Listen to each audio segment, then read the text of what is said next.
Ассаламу алейкум. Друзья, витаю вас. Так, сегодня 16 сентября 2024 года, 16 часов 21 минута по Берлину, 17 часов 21 минута по городу Джохару. Друзья, вас всех приветствую. Стрим у нас идет, как обычно, на YouTube-канале Reality и на канале в TikTok Аслан Арцуев. С вами я, Аслан Арцуев. Напоминаю тем, кто находится во временно оккупированной Чеченской Республике Ичкерия, либо в фашистской России, не пишите комментариев, не ставьте лайков и не распространяйте ссылку на наш стрим. Все остальные пишите, подписывайтесь, распространяйте ссылку. Это очень-очень важно, друзья, потому что против нас работает целая система по подавлению инакомыслия. Террористическая банда ФСБ против нас работает, чтобы вы знали. Я вас всех приветствую сердечно и начинаю свой стрим с сообщения от Генерального штаба, пока мы все собираемся. От Генерального штаба Вооруженных сил Украины. За прошедшие сутки уничтожено и ранено русских террористов, пришедших на землю Украины, 1060. 3 танка подбито, 8 боевых бронированных машин, 14 артиллерийских систем, 1 РСЗО, 29 сбито БПЛА, 28 автомобильной техники и цистерн уничтожено, 6 спецтехники. Слава Украине, слава ЗСУ. Вот что я скажу на это сообщение. Так, далее. Сегодняшний свой стрим я назвал «Шок». ФСБ взорвала дома для нападения на Чеченскую Республику Ичкерия. 16 сентября 2024 год. Давайте об этом и многом другом поговорим. А пока я перейду к вашим комментариям и потихонечку начнем наш стрим. Офигеть, не знал я, рядом с Дудаевым сидит Жириновский, нифига себе, говорит Имран. Имран Машвовый, да, это 2-я годовщина Чеченской Республики Ичкерия, именно об этом как-то в одном из своем интервью говорил, по-моему, даже мне он это говорил, или писал, о том, что Джохар Дудаев и наши власти, сделали ставку не на Борового, а на Жириновского. И Жириновский являлся таким связующим звеном между Чеченской Республикой, тогда она называлась именно так, без слова Ичкерия, и Российской Федерацией. Вроде бы отношения оказались налаживаются, и вот они собрались, там сидят, и там, да, выступает и Аят Эдига, как говорит Карфаген, Маш Доволь, Аят Аслан, да, Атту Бойловой, Аят, походу, вольник. Да, Карфаген, Аят не просто борец вольной борьбы, вольного стиля, он также мастер спорта СССР, чемпион ЧАССР по вольной борьбе, свободно владеет чеченским, родным и русскими языками, читает и говорит на английском и французском языках. Вот Аят.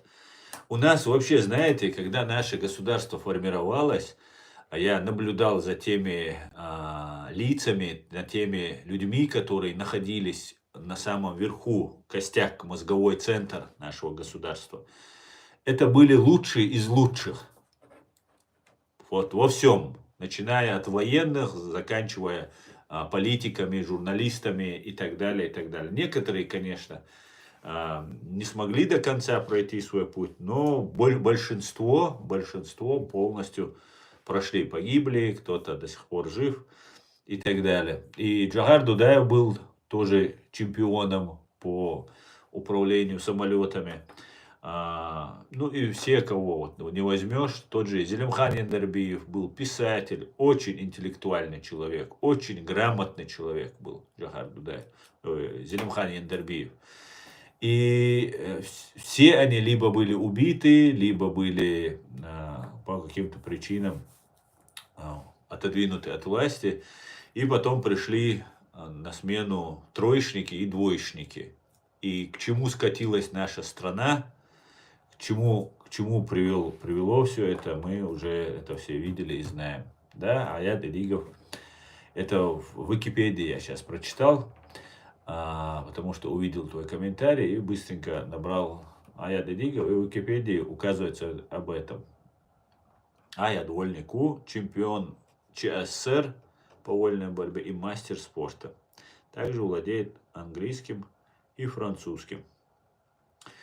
Также, продолжая упоминание Аяда Эдигова, Аят Эдигов с 93 года, с июля 93 года, обратите внимание, Чеченская республика Ичкерия, это даже не президентская республика. Она больше, можно сказать, парламентско-президентская. И даже может быть не просто парламентская. Просто парламентская. Дело в том, что Джохар Дудаев был не просто президентом, он был лидером нации. Поэтому Джохар Дудаев именно президентскому посту придается такое большое значение. На самом деле, первым лицом по Конституции фактически является председатель парламента Чеченской Республики Ичкерия и весь парламент. Не один человек, конечно же, а вот весь парламент. И президент имеет большой вес, большое значение, но его может парламент так зажать, что он может ни вправо, ни влево не повернуться. Как, в принципе, и в Америке такая же система. Как, в принципе, и в Германии. Здесь парламент имеет намного большую роль, чем президент. Президент, фактически, даже ты не знаешь, внутренние дела занимается президент, а ты не знаешь, что он там делает. И поэтому на международную арену фактически президент не уходит в Германии. Но у нас был другой случай, потому что Джохар был лидером. Было становление государства. Джохар был человеком, который локомотивом этого движения. И в этом смысле, поэтому он был лидером. Председателем парламента с июля 1993 года по март 1997 год, то есть за год-полтора до начала войны и до окончания войны, председателем парламента Чеченской Республики Ичкерия был Аят Эдигов. Затем в 1998 году он был назначен министром иностранных дел Чеченской Республики Ичкерия, но не проработал ни одного дня, так как, это пускай он сам скажет, почему он не проработал, потому что будет правильно, если он сам ответит на этот вопрос, но это уважительная причина, по которой он не захотел работать министром иностранных дел Чеченской Республики Ичкерия. Вот такие вот вещи пишут про Аяда.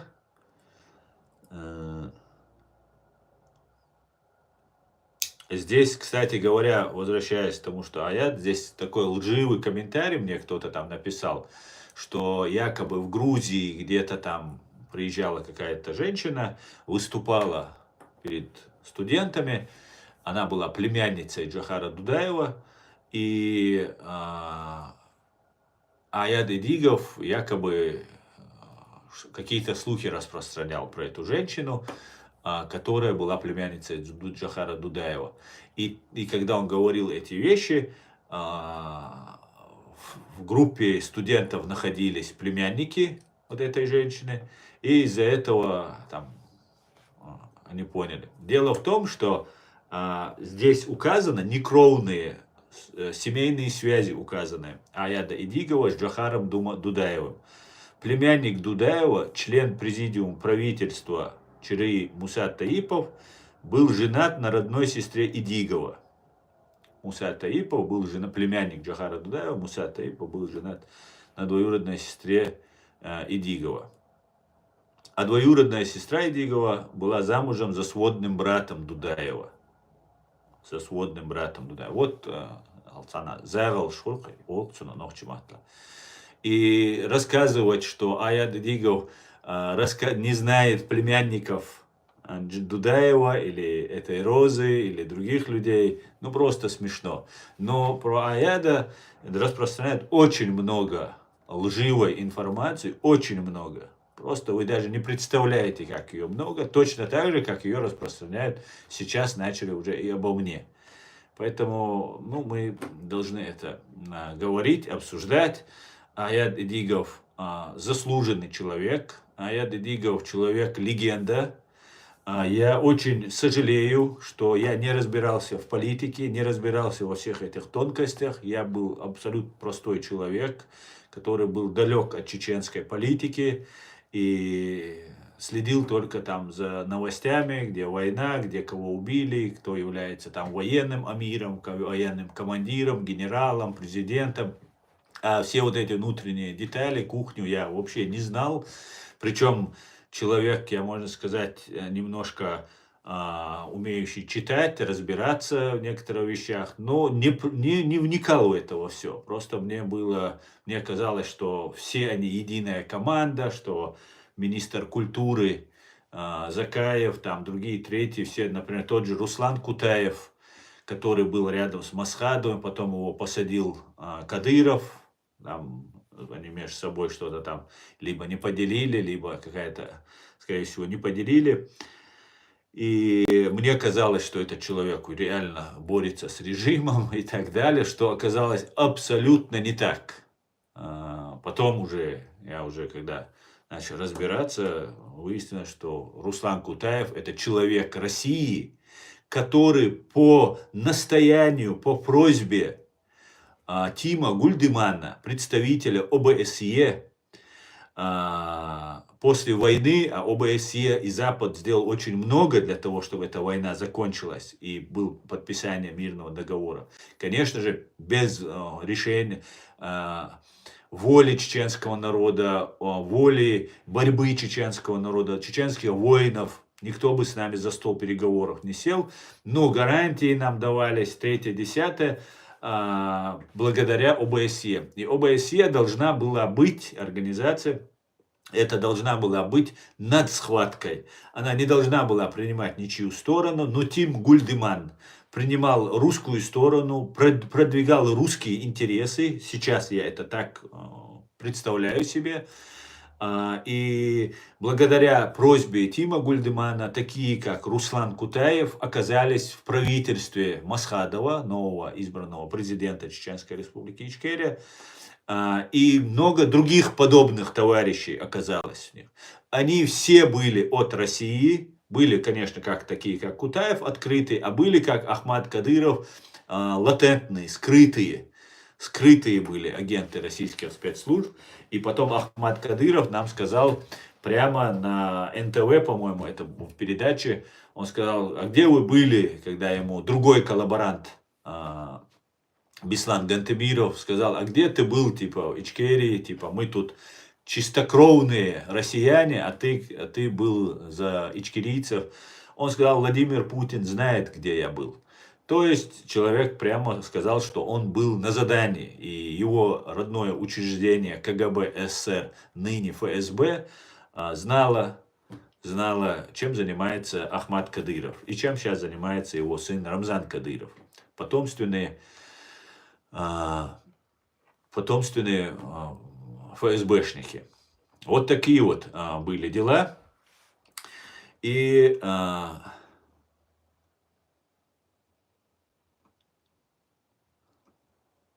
благодаря вот этой малой информации, огромной пропаганде, которая здесь проводится, я оказался вот среди людей, которые являются врагами чеченского народа и государства. Без преувеличения. Без преувеличения это так. Так, давайте я буду читать ваши комментарии, друзья. Я напоминаю вас, ставьте лайки, друзья, и в ТикТок ставьте, и в YouTube. Это очень помогает продвигать стрим, потому что наш канал, YouTube канал, виден только во время стрима на территории фашистской России. Или саламашал, холь нацмаш войло. Валейк салам, Шамиль. Все будет Ичкерия. Только зашел, не сердись, смотрю сначала. Договорились, Шамиль. Не буду сердиться.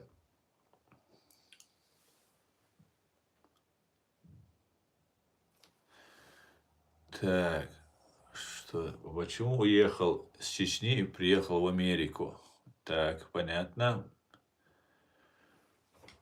Так, вы большой молодец. Спасибо, Катерина, спасибо. Так, юзер, ты, по-моему, что-то не то сказал, поэтому тебе бан. Неохота мне с тобой сейчас тут читать, припираться, там что-то тебе рассказывать. Вы на задании, либо не понимаете, что происходит, поэтому у меня нет времени. Такс, такс, такс, такс.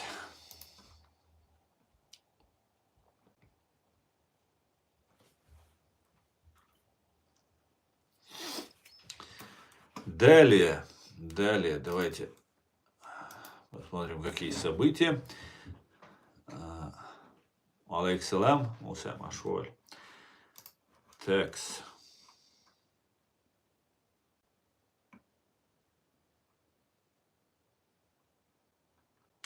Я хочу сказать, что сегодня, наблюдая за теми процессами, которые происходят вокруг России, подготовка к трибуналу над террористом Путиным и всем, кто развязал агрессивную войну против Украины, идет полным ходом. И сегодня как раз годовщина взрывов домов в 1999 году, когда террористическая банда ФСБ сама взорвала своих же граждан для того, чтобы развязать агрессивную войну против чеченского государства, Чеченской республики Ичкерия и ее народа.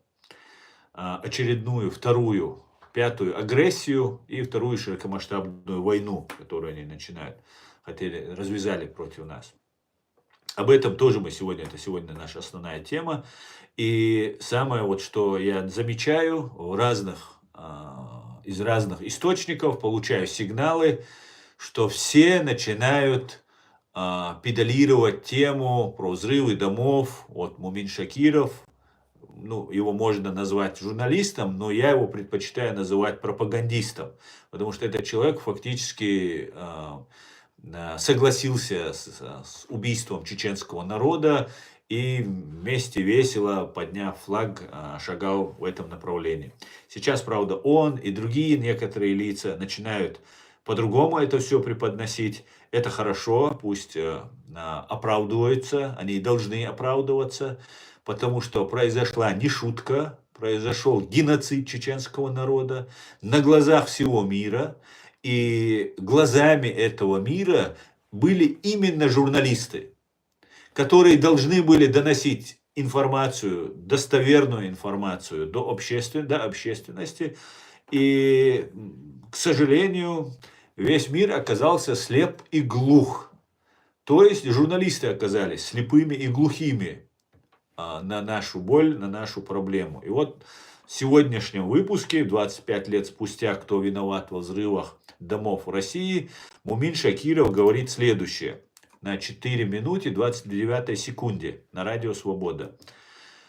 Он утверждает, в тот момент прессе давали полный доступ и контакт журналистов с силовиками. Никто не ограничивал. Естественно, что все сразу стали связывать со столкновением в Дагестане. В сентябре боевики стали терять свои позиции, и мы считали, что это ответ. Понимаете, что говорит Мумин Шакиров? Мумин Шакиров, как профессиональный журналист, должен был связаться с Шамилем Басаевым, с Хатабом.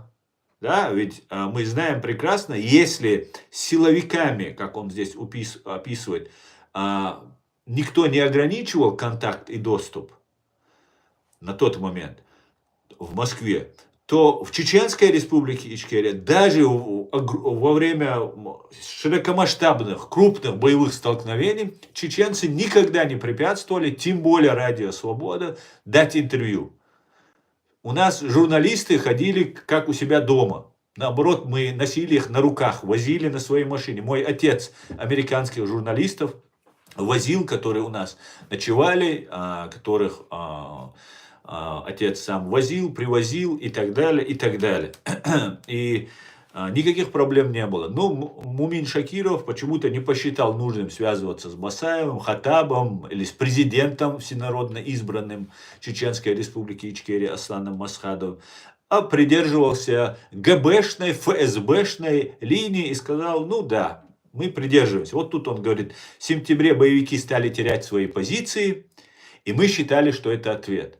На самом деле, так называемые боевики, Мумин Шакиров сам является боевиком, потому что нельзя называть людей боевиками, потому что это были добровольцы, которые пошли спасать дагестанцев, которых русские Степашин, адекватный Степашин, как говорит Кутаев, обложили их и бомбили. И женщины выходили с белыми флагами, их расстреливали снайперы, и тогда Шамиль Басаев вынужден был пойти, потому что был договор с дагестанскими народами, и должен был пойти на выручку.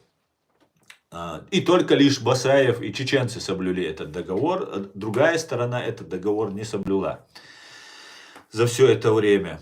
И вместо того, чтобы связаться с Басаевым, там, с Шамилем, с кем-нибудь, боевик Мумин Шакиров предпочел поверить КГБ и сказать, да. И вот он говорит, мы считали, что это ответ. Дело в том, что была спасательная операция, был пробит коридор, русские отступили даже не столько потому, что был такой сильный натиск, а потому, что они заманивали чеченцев в Махачкалу. И им нужно было, чтобы была не спасательная операция, которая была спасательной, а чтобы как будто это была инсценировка нападения на Дагестан. Этого у русских не получилось. И после того, как чеченцы пробили коридор, отогнали русских и дали выйти женщинам и детям из Чабан-Махи и Карамахи, чеченцы отступили. О каких потерях позиций говорит Мумин Шакиров, мне тоже непонятно. Ну просто непонятно. Потому что сделали операцию и ушли обратно. Все. Кто-то остался, там смертники остались и сражались до конца. А по факту больше ничего не произошло. Но Мумин Шакиров нам сообщает это. Напоминаю, что журналист обязан убедиться, что информация, на которой основываются его выводы, достоверна и проверена из нескольких источников. Выводы должны строиться на тщательном анализе и интерпретации данных. В данном случае связь между терактом и столкновениями Дагестана требовала подтверждения терактами, и столкновениями в Дагестане требовали подтверждения и дополнительных доказательств, которых представлено не было. Шакирову было проще идти в ногу с линией террористического учреждения КГБ ФСБ. Журналист должен соблюдать этические нормы и быть ответственным за свои выводы, избегая поспешных или необоснованных заявлений, особенно когда речь идет о развязывании агрессивной войны и геноциде целого народа. Но это не тот случай.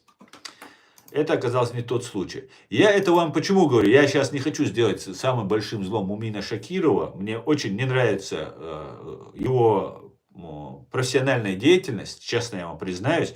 Но он не является главным абсолютным злом, чтобы я ему уделял столько внимания. Просто как пример я беру не только Мумина Шакирова, а всех российских журналистов и правозащитников,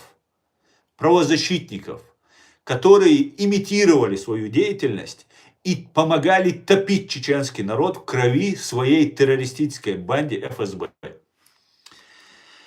Это так, как пример вам. Так, сейчас я тут кое-что исправлю.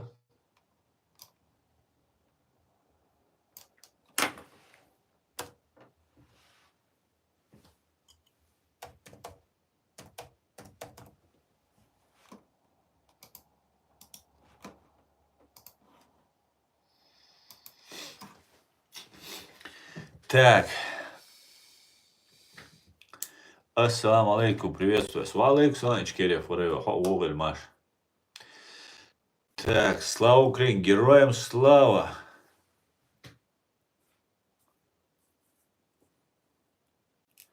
Так, США никогда не занималась геноцидом. Мелстрой Германии. Вслед за русским кораблем. На, пошел. Пошла отсюда, скотобаза, блин. О боже, храни Америку. Амин, Ян Маназон, амин. Мелстрой Germany. След за русским кораблем. Пошла отсюда. Еще раз напоминаю, чтобы я тебя тут не видел. Ассаламу алейкум. Ва алейкум ассалам. Шалом асам. Все будет Ичкерия. Живе Беларусь. Слава Украине. Ам Израиль хай. Шалом, Ян Маназон. Да, Мула. Дай Бог. Дай Бог. Героям слава. Героям слава. Ам Израиль хай. Почему немцы не умеют разделять кавказцев от русских, сразу отказывают убежище? А чем кавказцы отличаются от русских, ты мне скажи? Вот, давай вот так с этого вопроса найдем. А чем кавказцы, которые сюда приезжают, отличаются от русских? Когда им задаешь вопрос, вы откуда? Они говорят, Дагестан, Россия. И точно таким же образом получается вот с другими кавказскими народами. Даже чеченцы это говорят. К большому моему стыду и их позору. Понимаете? И ты им объясняешь, мы не Россия. Ну а что я скажу, они же там... И немцы пишут Россия. Но надо все равно говорить, мы никакая не Россия. И конечно, если вы будете таким вот образом себя здесь вести, то, конечно же, вас будут считать россиянами. И мы не одни такие, многие так говорят.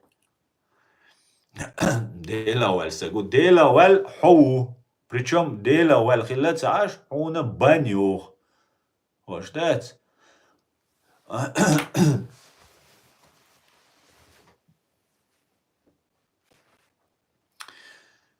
Так. Хам Израиль мударизе. Идите слосун, иду шлеон. Ам Израиль хай Бога. Да здравствует Израиль, там, ищет Бог, то есть. Слава Украине, Аламег. Привет, Аламег. Русня, Аламег. Россия мощь, Аламег. Үждейлахца бол. Жүктечен әлчо бол.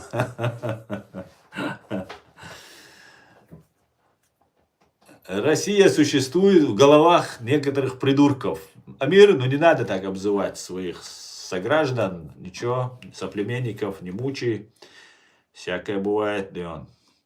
Ну, русня, конечно же, она существует только в головах, и я вас уверяю, это недолго. Это недолго. Это недолго.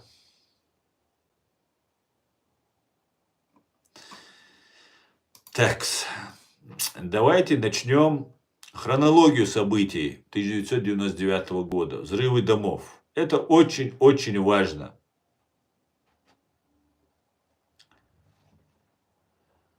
Так.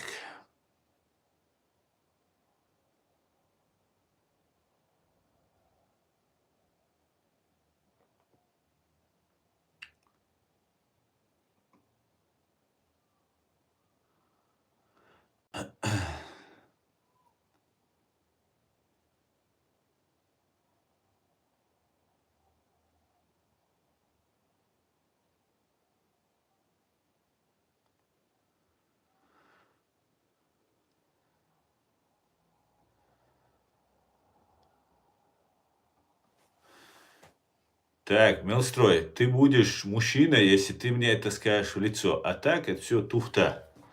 Поэтому давай бан тебе, жду тебя в Гамбурге. Увидимся, да. Смотрите, давайте расскажем о тех событиях, которые произошли.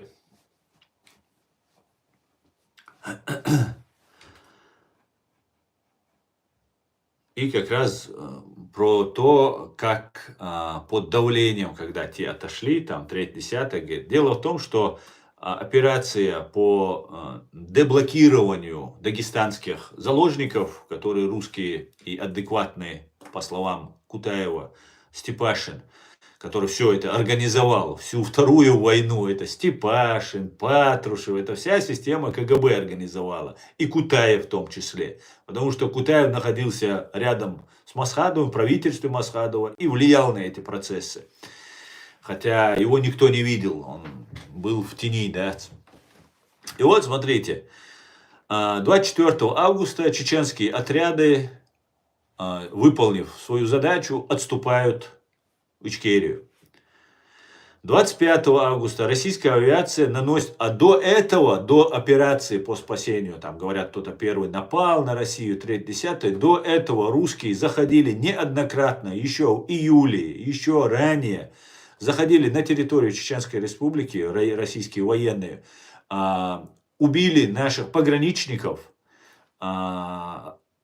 грабили вот эти все приграничные места, там, где проживают там разные фермеры, там люди, женщин, золотые вещи просто на батареях, просто провоцировали, снимали золотые украшения, 3-10 и быстро убирались обратно. Потом совершили нападение, зашли на территорию Ичкерии, хотя был подписан договор с ними, убили наших пограничников, заняли высоты и оттуда уже имели спокойное передвижение автомобилей, прекратили. Ну, короче говоря, уже агрессия произошла со стороны фашистской России. Несмотря, вот если брать именно захват территории, на территории всего времени внутри Чеченской Республики Ичкерия действовали банды, террористические организации, которые со всех зон, как Пригожин собирал террористов, ублюдков по всем зонам, вот точно так же самых отъявленных убийц собирали, объединяли в группы и закидывали в Чеченскую Республику Ичкерия, где они совершали теракты и так далее. Ну, ужас, что творился, ужас, что творился. Дестабилизация обстановки была полной. И благодаря тому, что внутри нашего политического руководства произошли разногласия, так как Аслан Масхадов пытался договориться с Россией, пытался договориться с Лебедем, и у него были гарантии якобы от Лебедя, и вот он таким вот образом пытался всячески надеялся, что с русскими можно договориться. В итоге оказался обманут и его окружением, Ахмадом Кадыровым, Русланом Кутаевым, Ахмедом Закаевым. Это все люди из его окружения. А все нормальные люди с Асланом Масхадовым почти все погибли. А вот эти все, кто работал на Россию, они остались живы и продолжают свое дело по нанесению вреда чеченскому народу и чеченскому государству. Короче говоря, после того, как была проведена эта операция, после того, как уже русские напали, заняли территорию, все, 3-10, 24 августа отряды чеченских бойцов отступили на территорию Чеченской Республики Ичкерия. Взрывов домов еще нет. Дело в том, что если бы Басаев, они пошли бы до Махачкалы, как их заманивали, нужны были боестолкновения, видеосъемки, убитые солдаты, убитые чеченские бойцы, показать миру, что вот они, смотрите, в Махачкале, в Хасавюрте, там, 3-10, там воюют, тут воюют, что они на нас типа напали. А если бы на Хасавюрт пошли бы, вообще было бы, как бы, это чеченская земля, все об этом знают, но юридически она сейчас прикреплена к Дагестану. И как бы это было бы, было бы очень хорошим доказательством для России предъявить Западу, что так как вот эта земля чеченская, а мы об этом говорим, чеченцы, проживающие там, говорят, в чеченских домах до сих пор после депортации живут дагестанцы, у которых любимый персонаж это Сталин.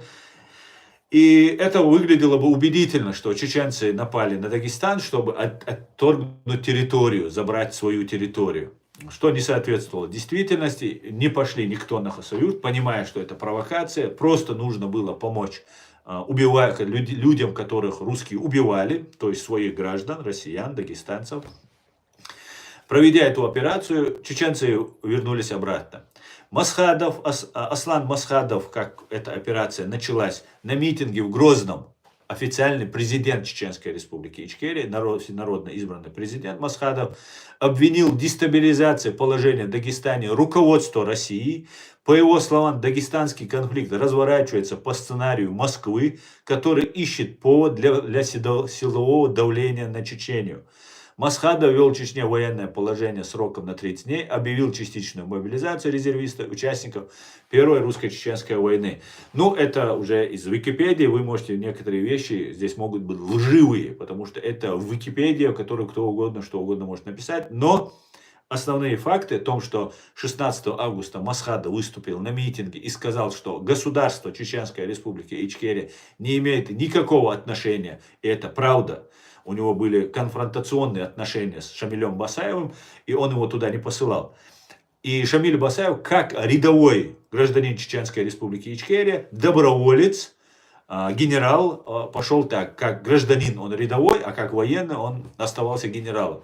Он пошел спасать дагестанских женщин и детей, и стариков. То есть вторжение на территорию Украины террористом Гиркиным также не является казусом белли, то есть поводом к войне. Так как Гиркин на момент вторжения его банды на территорию Украины являлся отставным офицером ФСБ, полковником или подполковником, как он себя там называет.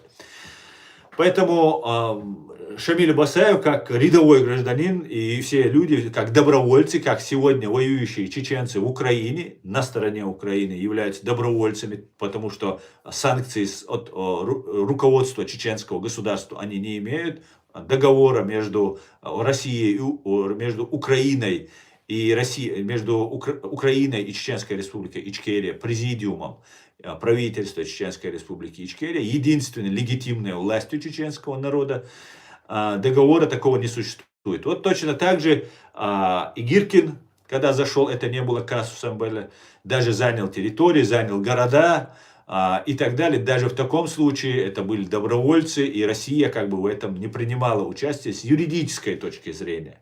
Точно так же с юридической точки зрения Шамиль Басаев, это поход освободительная операция Шамиля Басаева и его товарищей, и других добровольцев, не является казусом белли, то есть нападением на Россию. Хотя Россия рассказывала, что это нападение. И сейчас в Курске они рассказывают, что первый раз в 1945 году совершили нападение. А я тогда говорю, если придерживаться вашей логики, так в 1999 году на вас чеченцы уже нападали. Что же вы тут мнетесь-то, визжите? Ничего страшного, второй раз на вас тогда напали.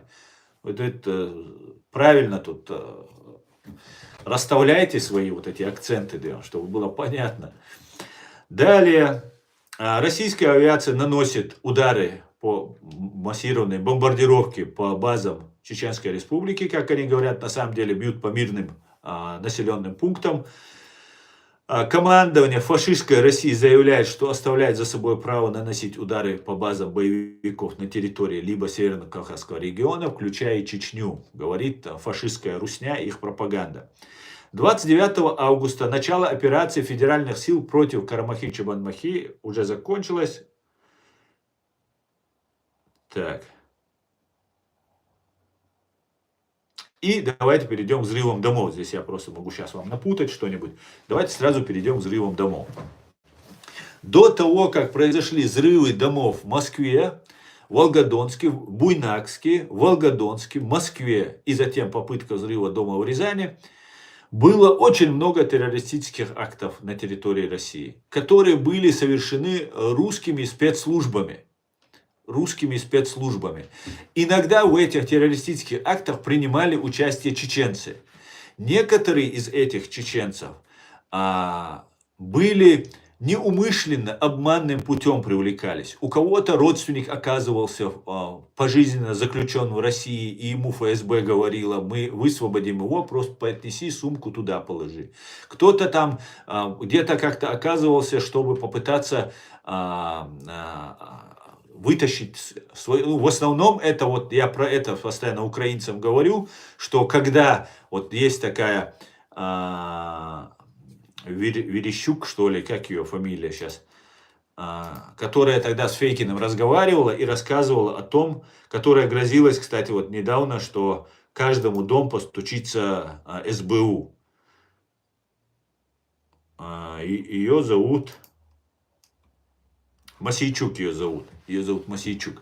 Так вот, это Мосейчук, помните, когда украинских военнопленных русские жестоким образом убили, взорвали, сожгли там несколько десятков человек.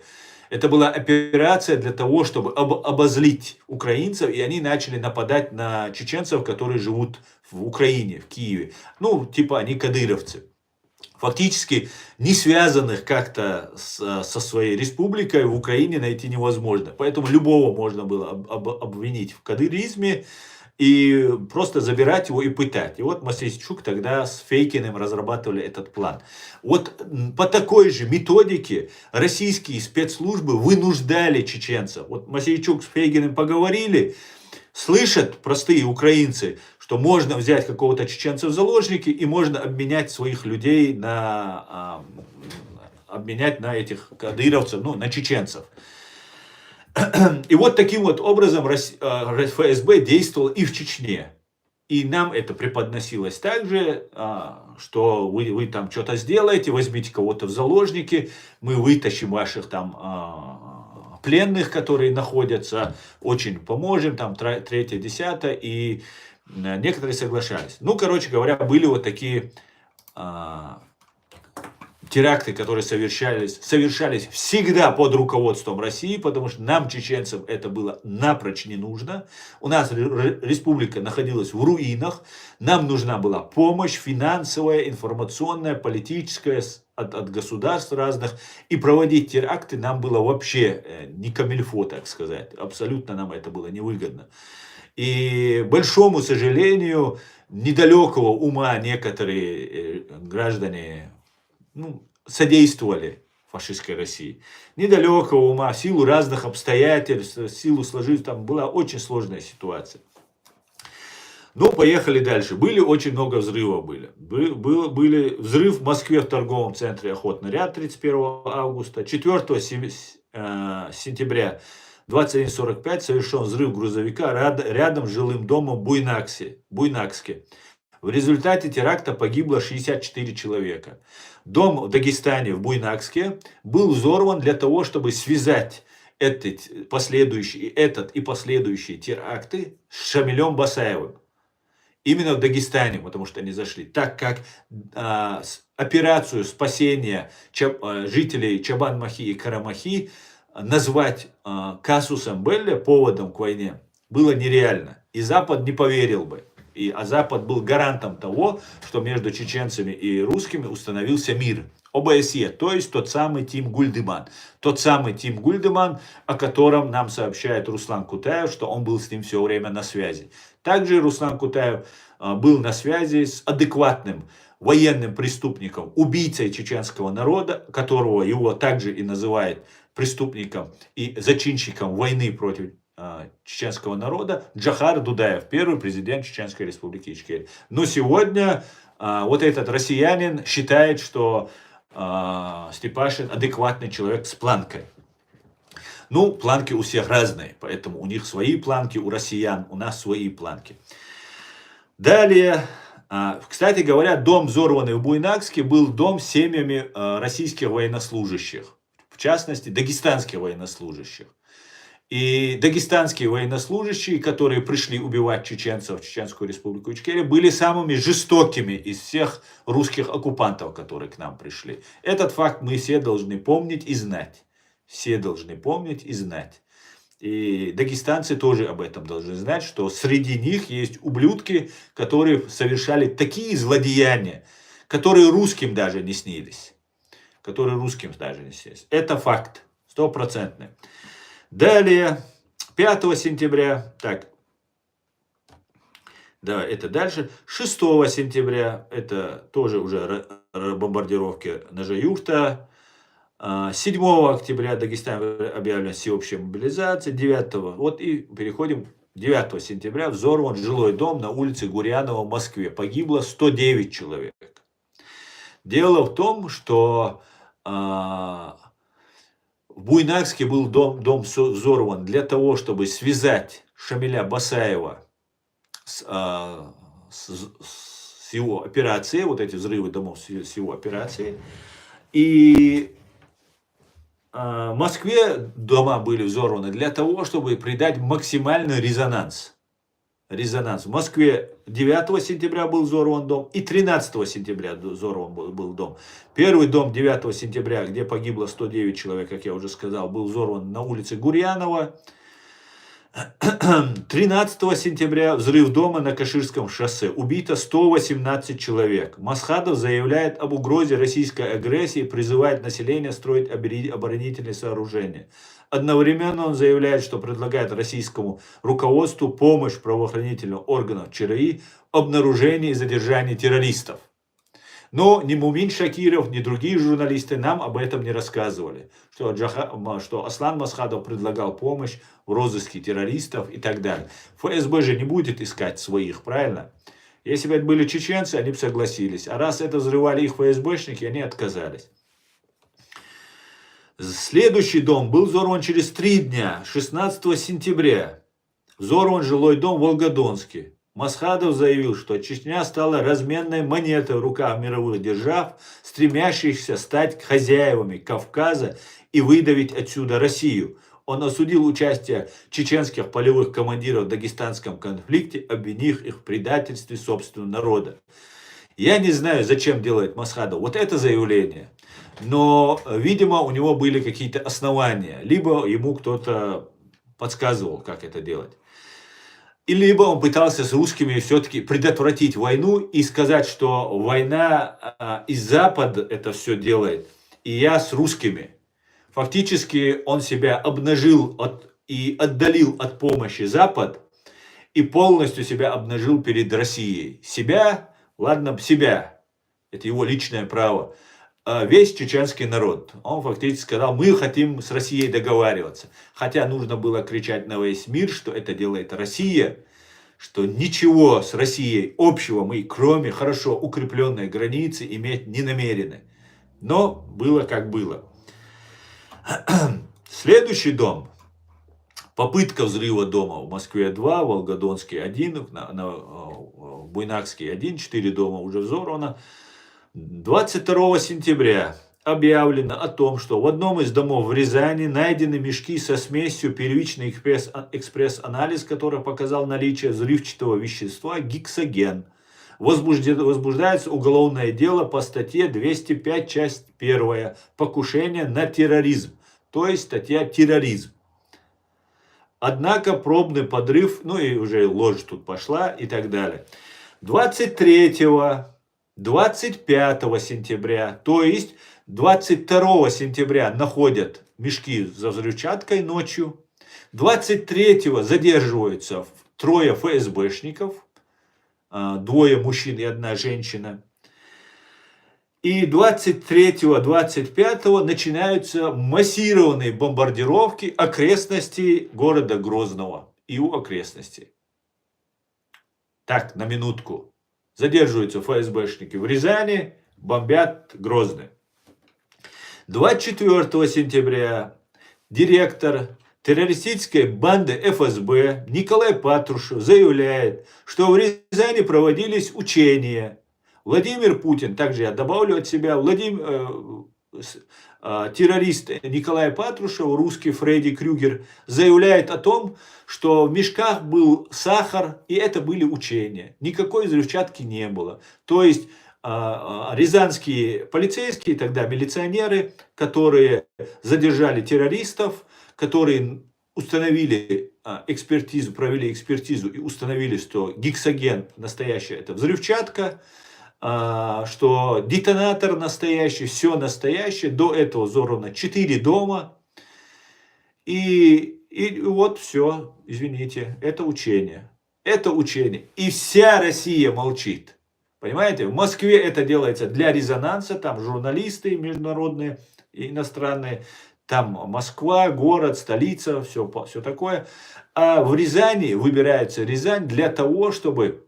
Причем дома взрываются самых бедных людей. Обратите внимание, кроме Буйнакска, где проживают военнослужащие дагестанские, российские, в Волгодонске, в Москве самые бедные дома взрываются. Это самые незащищенные люди, самые бедолаги. Вот кого русские убивают. Понимаете? Кого русские убивают? Русские убивают только тех, кто не ответит, только кто слабый. Русская террористическая банда ФСБ, я имею в виду. И русские имперцы, которые А в Рязани взрывается дом.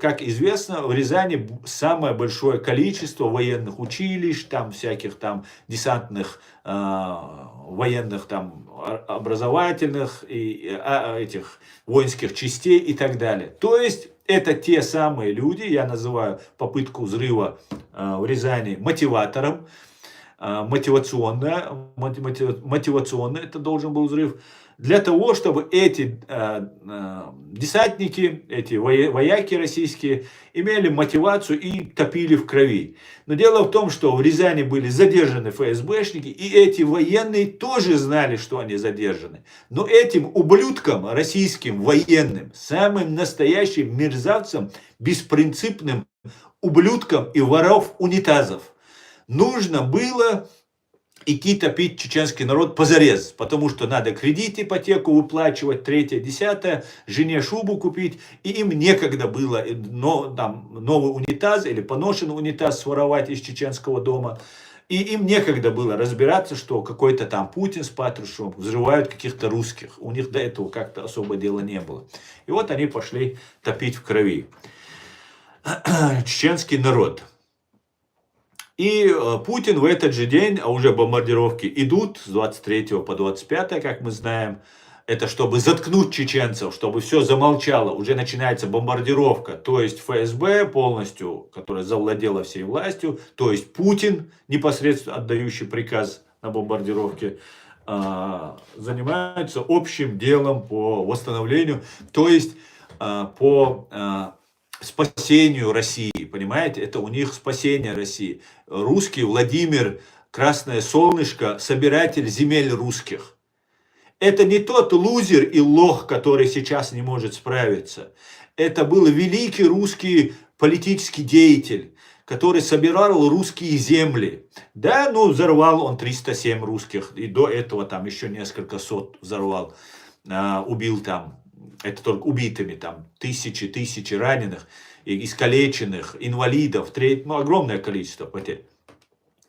Ну вот, собирателю Владимиру Красному Солнышку, собирателю земель русских, тогда нужно было массированно начать бомбардировку. Вот такие вот у русских цари. И вот таких царей они сейчас любят и поддерживают. Его поддерживают самые русские турбопатриоты, заметьте. Не простые какие-нибудь, а самые-самые, за русских которые. Но за русских можно убивать русских. Вот такую вот логику запомните. Ради величия России можно убивать русских. Вот как говорит русская пропаганда. И все русские с этим согласны. Все русские знают, что взрывали дома тогда ФСБ. И все русские с этим согласились, спрятали голову в песок, и вот с тех пор в таком положении пребывает. Одна пятая точка вверху торчит. А так у них все нормально. И вот началась война. Началась русско-чеченская война, которая уже началась, конечно, пораньше, но, можно сказать, и тогда она тоже, считайте, началась. Так, друзья, давайте я перейду к вашим комментариям, давайте обсудим это и многое-многое другое. Так.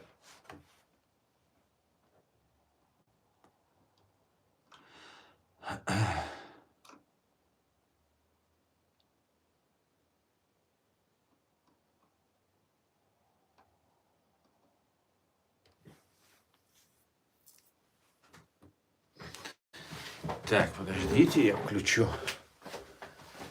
свет. Что-то, когда мне казалось, я садился, было очень-очень даже светло. А сейчас опять потемнело.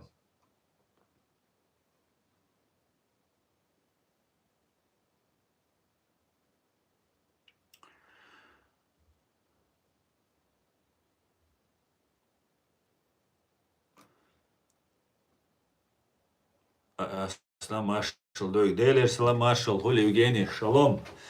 Ам Израиль хай, Евгений.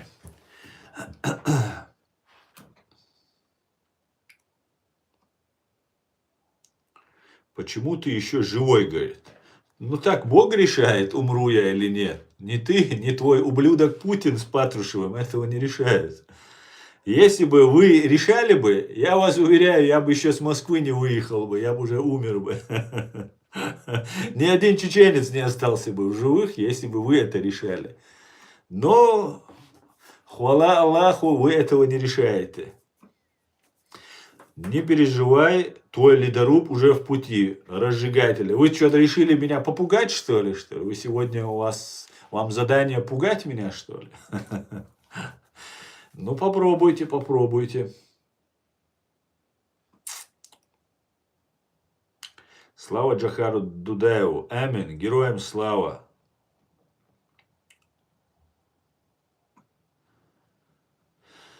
Так, Ичкерия будет свободной. Да, мула, да, мула.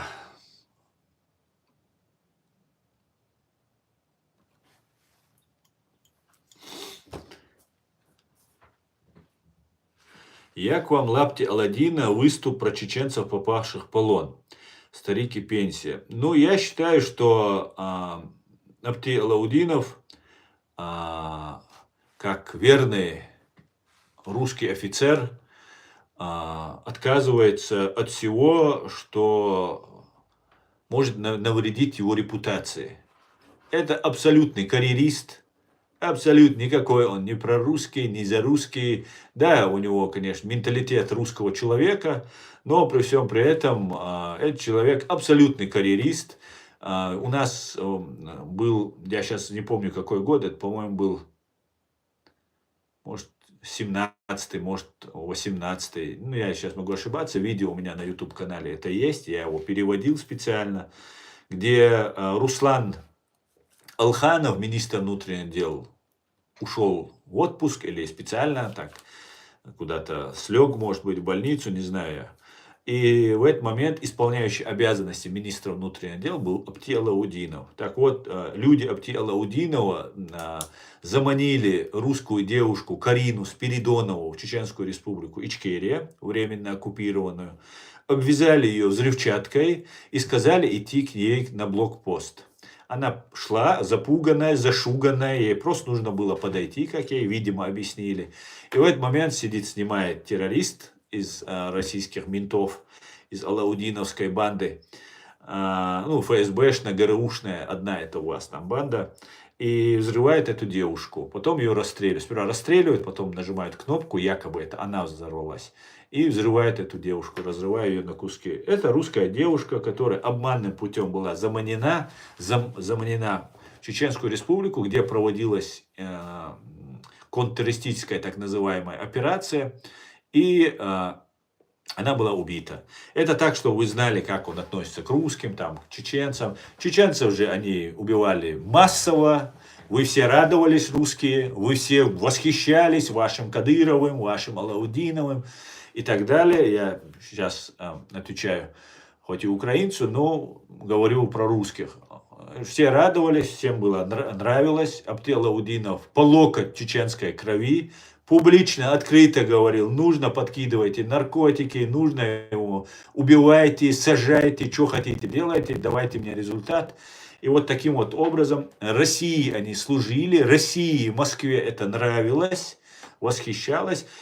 И сейчас то, что люди, чеченцы, которые не хотят воевать, вы даже не представляете, меня вот раздражает, знаете, что когда задают вопрос, а почему чеченцы идут воевать? Есть украинские экзотические пропагандисты, не отягченные интеллектом, просто святая простота, которые говорят, почему вы, чеченцы, к нам сюда приходите, почему вы у нас воюете. При всем при этом нужно понимать, что женщиной, председателем Совета Федерации, которая объявила войну Украине, является уроженка Украины по замужней фамилии, как ее, Валя Стакан, Матвиенко. Крымская, мы все знаем, как крымчане воевали, мы все знаем, как дончане, луганчане воевали. Но при всем при этом почему-то главным берется чеченцы. И я знаю почему, я уже об этом давно говорю и буду говорить, и СБУ, имеющие признаки террористического учреждения СБУ, которое является филиалом КГБ СССР, и до сих пор ведет антиукраинскую и пророссийскую линию, ну, в силах своих возможностей, потому что ВСУ, там, патриоты в Украине очень сильно себя сейчас зарекомендовали, и в этом плане у них не очень завидное положение, но в информационном пространстве в Украине действуют все гибнюки. Все мы не будем говорить, ну, большая часть, которая на русском языке, я смотрю, все на русском языке большая часть члены террористической банды КГБ СССР. И нам пытаются представить чеченцев, что мы, чеченцы, напали на Украину. Понимаете? Не Россия напала, не Путин, не ФСБ, не великие русские там войны. И на протяжении 400 лет, наверное, пока Украина сражается против русского имперского колониализма, мы являемся, оказывается, самой большой бедой украинцев. Понимаете? И меня просто раздражает, почему украинцы молчат. Меня удивляет, я столько говорю, я столько делаю для того, чтобы доносить информацию до украинцев. Но украинцы почему-то упорно, как белорусские партизаны Красной Армии, молчат. Ну, по крайней мере, по легенде, как они молчали. Никто не задает вопросов, а почему ты так говоришь? Сидит, например, Карпенко такой есть, абсолютно не отягощенный интеллектом пропагандист, которого вытащила СБУ, посадила и давай нам вещай. Ну, он просто издевается. Издевается над человеком, он задает какие-то тупые вопросы. Вот я вчера смотрел его интервью, этот человек вообще не понимает, что он несет. Чеченец, пленный чеченец, россиянин, российский военнопленный чеченской национальности, так, чтобы было понятно, как их называть, это россияне чеченской национальности. Если вам так не терпится их называть, их национальность, то чеченской национальности, но это россияне. К нам, свободным ичкерийцам, чеченцам, они не имеют отношения. Они наши враги, они нас убивают, они преследуют, они наших родственников пытают. Не все, конечно, но там много кого набирают. И многие идут обманным путем. Им говорят, вы там этого взяли вообще в Курске. Он на территории Украины его вообще нет. И сидит вот этот экзотический пропагандист Карпенко. Ну просто я буду подавать суд на Карпенко, я буду подавать суд на Золкина, я буду подавать суд на СБУ, на имеющие признаки террористического учреждения. Я это терпеть больше просто не намерен. Я буду привлекать максимальное внимание к террористическому учреждению СБУ, потому что Золкины, Молкины – это все шушера, которым управляет учреждение СБУ. И сейчас задача такая – перевести стрелки с русских империалистов, с Владимира Красного Солнышка, там, собирателя земель русских, вернувших в родную гавань там, Крым, всех остальных и так далее, нужно переключить на чеченцев. И этим усиленно занимается СБУ. Если вы, украинцы, этого не видите, то я вам скажу, да, если у вас получится, у них есть получится, переключите, все, чеченцев всех уничтожат, все, геноцид еще очередной, который сейчас они хотят развязать, развяжут, все там, все нормально, у СБУ все получится. Украинцы, что вы получите от этого? Что вы получите? Вы получите СБУ, оставшиеся на местах у себя внутри страны. Понимаете? Вы знаете, что в войну к вам привели не просто русские ФСБшники. В войну звали внутрь Украины украинские СБУшники. Потому что без этой поддержки туда бы Путин не сунулся бы. А сколько вычищено СБУшников? Сколько проведено зачисток? Я понимаю, это кадры, их нужно готовить, это не все так просто. Но сейчас огромное количество украинцев сражается в рядах вооруженных сил Украины. Вот эти люди могли бы, раненые могли бы, не раненые, выдергивать профессионалов оттуда и ставить на место СБУ. На разные должности этих людей нужно ставить. Потому что нужно провести 100% и однозначно для победы Украины люстрацию СБУ, КГБ УССР. И нужно рассекретить все архивы, все до единого. Только в таком случае у Украины есть шанс победить.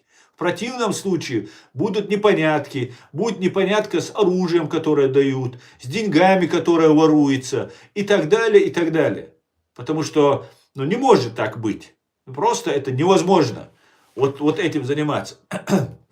Давайте я вам покажу одно видео, которое я буквально на днях, вернее вчера выложил. Вот давайте послушаем просто. Это Олег Данилович Калугин. Сейчас, подождите. Олег Данилович Калугин. Это экс-генерал КГБ СССР, который эмигрировал в Соединенные Штаты Америки и сейчас в данный момент находится в Соединенных Штатах. Это один из легендарных КГБшников, который имеет просто колоссальный объем информации. Давайте послушаем. С того момента, когда развалился Советский Союз, стал центральным пунктом работы органов безопасности, для того, чтобы не допустить дальнейшего отхода Украины от Советского Союза и так далее. И там практически организовали настоящую разведную работу, как на Западе. Так что вот такая история была. То есть, уважаемый Олег Данилович говорит о том, что с момента распада СССР, то есть когда было создано ФСК, ныне ФСБ, с момента распада, Украина стала центральным пунктом Комитета госбезопасности, то есть КГБ. Вы понимаете, о чем речь? 40% из числа КГБшников СССР были этническими украинцами. Украине отдавалась очень важная роль, и она контролировалась, как раз об этом и Калугин здесь говорит. К моменту распада СССР, то есть свободно уходит Украина в свободное плавание, независимое государство, там создается центральный пункт ФСБ, ФСК тогда. Я всегда это называю КГБ, чтобы не делить там на сорта их. Что грузинские, что белорусские, что украинские, азербайджанские, чеченские, казахские. Все они одни КГБшники, чтобы мы понимали. Эта система сохранена. Она представляет реальную угрозу не только для Украины, жизненно просто опасная для Украины, но и для всего мира. Можете себе представить? Вот насколько все очень сложно и запущено. Понимаете? И если Украина, а там 40% работал. Это является центральным пунктом КГБ. Мы все это должны знать. И если и теперь понятно, почему там Ахмед Закаев там приезжает спокойно, представляет Ичкерию, хотя он не является, абсолютно не представляет Чеченскую республику Ичкерия. И человек работает на Кремль. Всю свою жизнь, карьеру, как он через племянника Джохара Дудаева, Мусы Таипова, добрался до самых высших кругов чеченской власти, с тех пор он работает, может быть и даже потомственно, он работает на Россию, на Кремль. Вся его жизненная деятельность, вся его политическая деятельность доказывает об этом. Мы об этом прямо заявляем. Но не находится ни один украинский пропагандист, по-другому я их назвать не могу, который берет интервью у Закаева и не задает ему этот вопрос. А почему говорят, что вы работаете на Кремль? Почему говорят, Аслан Арцуев сидит в Гамбурге, правозащитник, председатель немецко-чеченской правозащитной ассоциации Human Rights Center Ичкерия?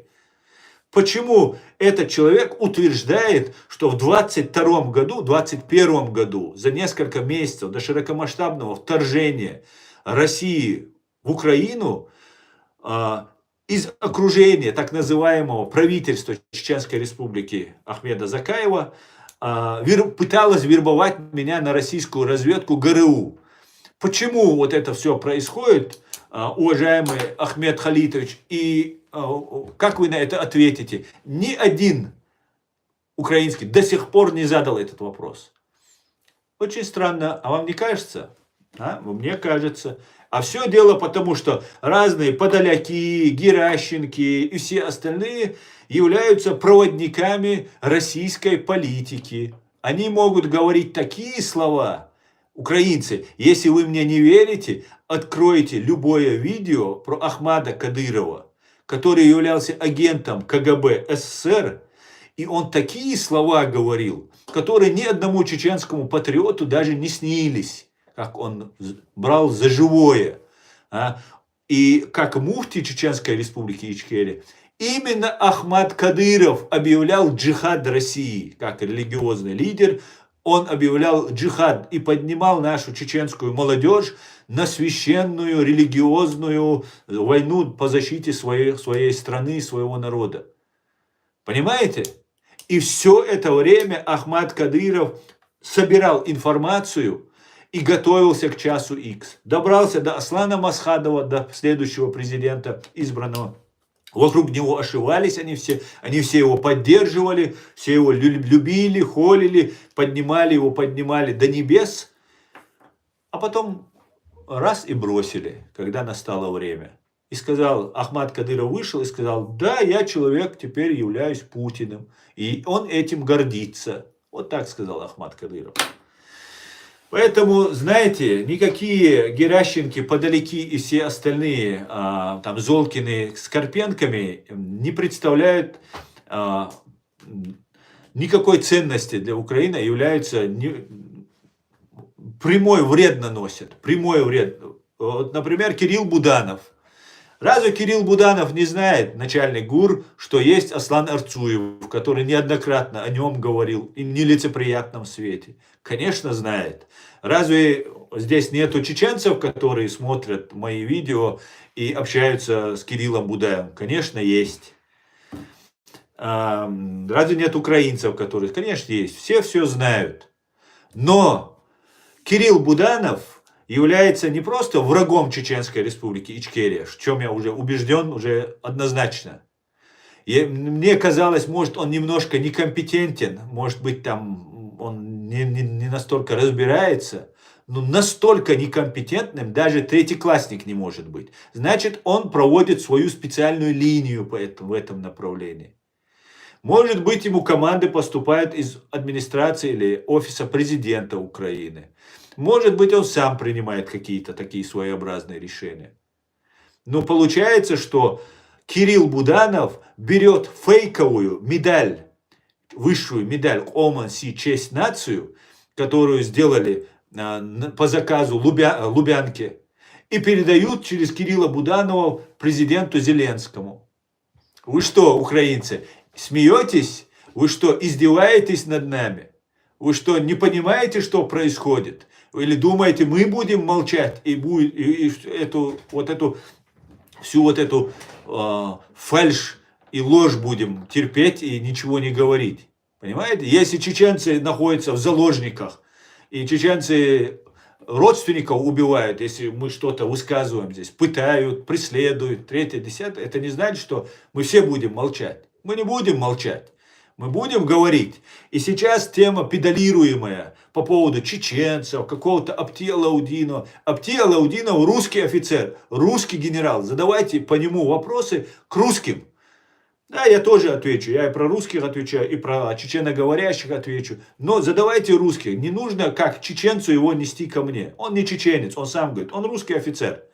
Он сам об этом прямо говорит. Он уроженец Ставропольского края. Его отец был потомственным, видимо, военным или ФСБшником. И был убит, может быть, русскими.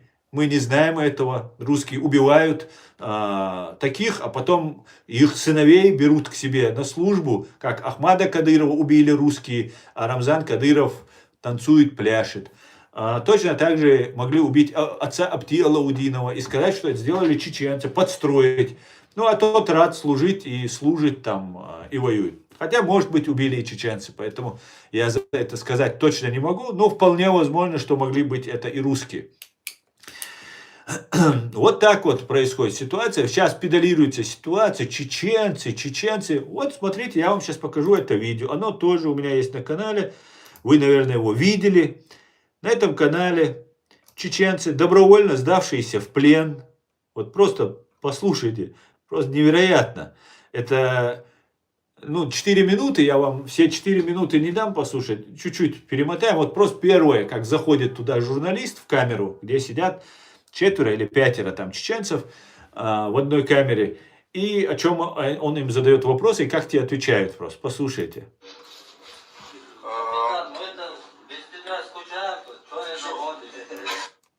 Это чеченец говорит заходящему журналисту или к тому, кто открыл дверь.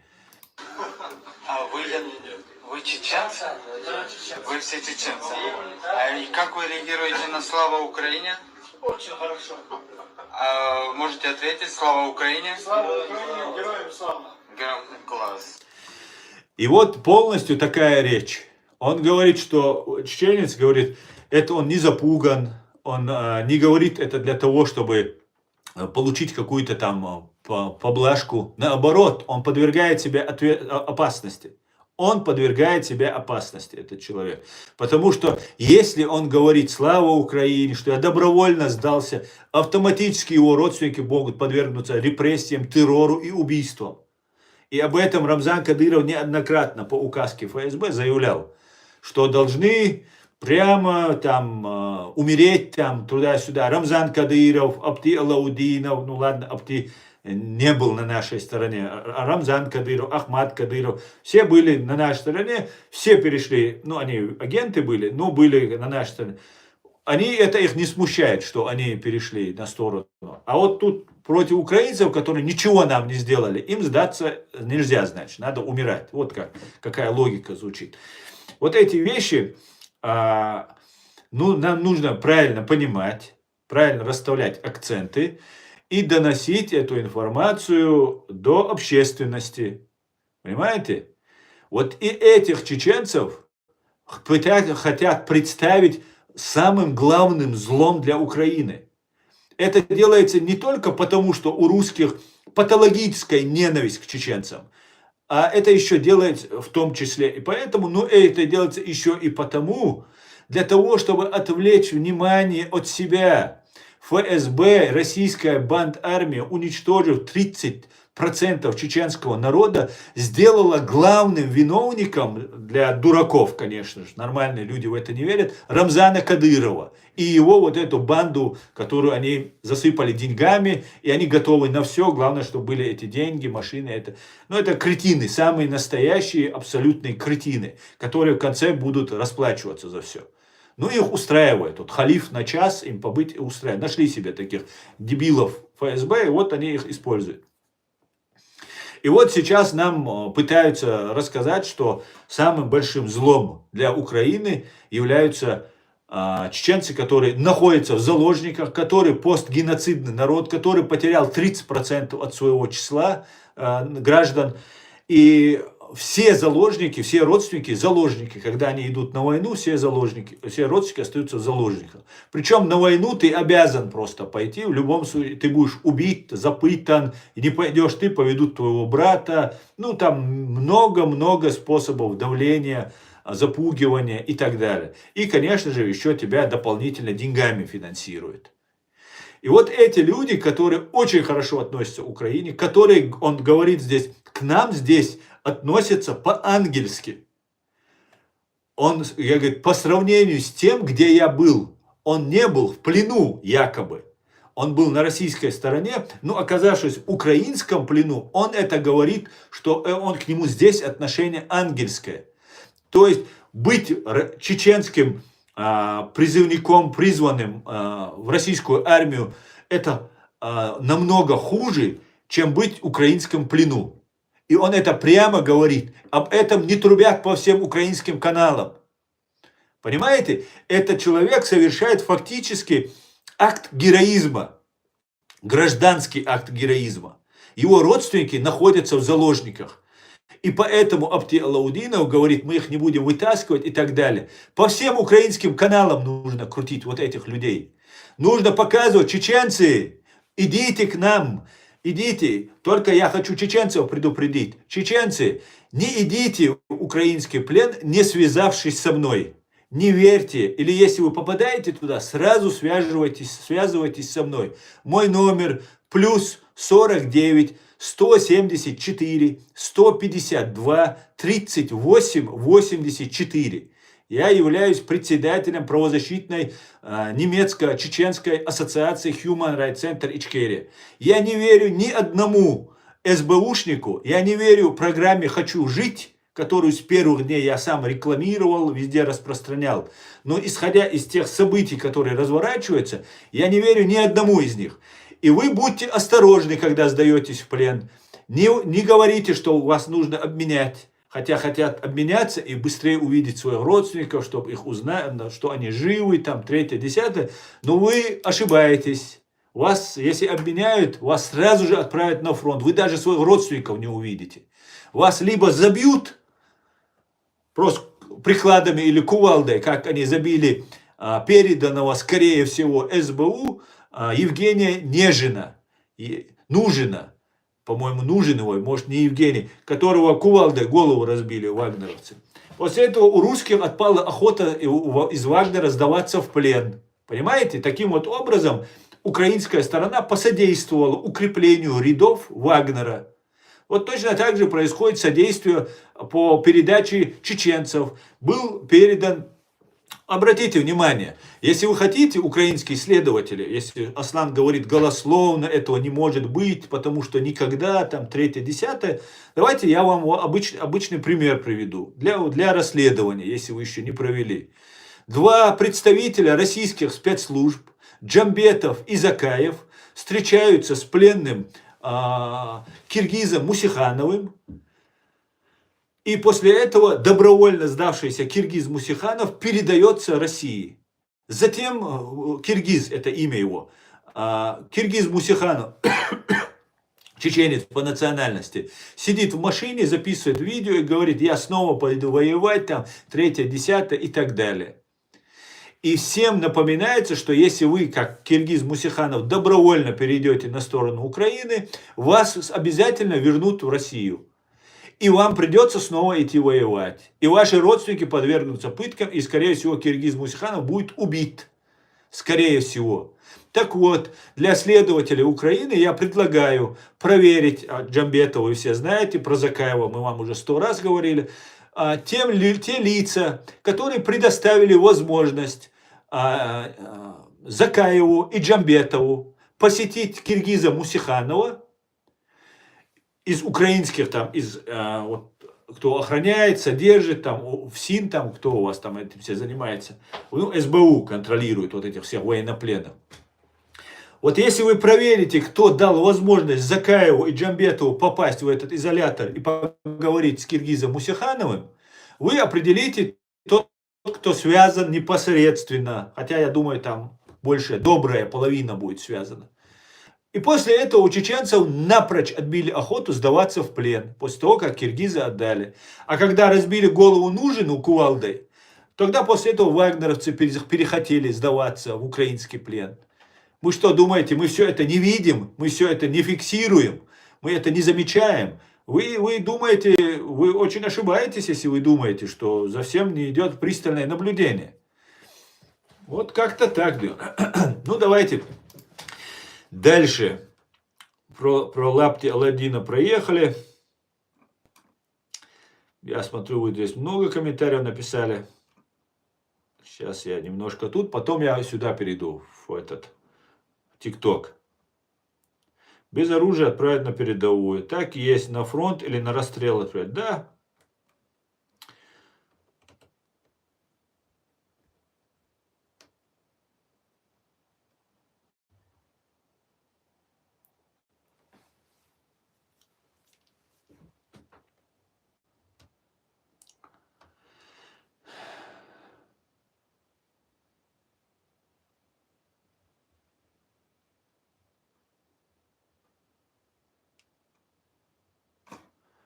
Так, давайте я немножко сокращу этим, а то я им тут открыл полный доступ, они мне тут устроили в YouTube полный этот. Так.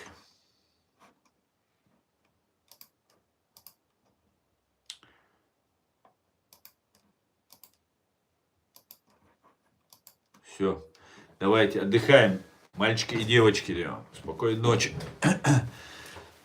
Мне тут писал человек, который говорил, что он не может писать комментарии там и так далее в чате.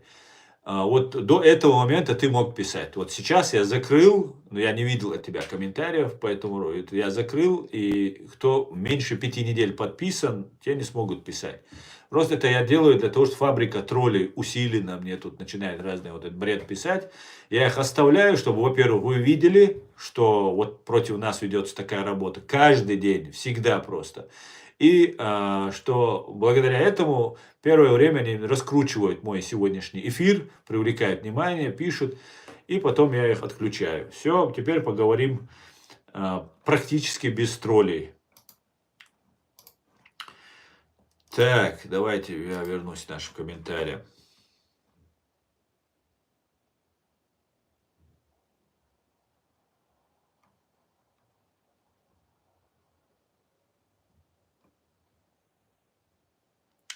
Дякую, Олександр, дякую, і я вас бажаю.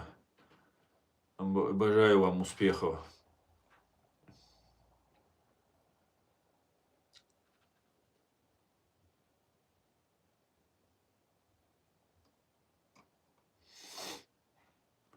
Асамбо дуи пленного юрт дахилу бог, село Валерик.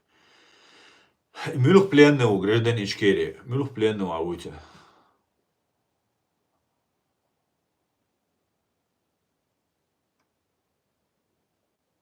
Алейксалам. Гражданин Ичкерия, Машуэль.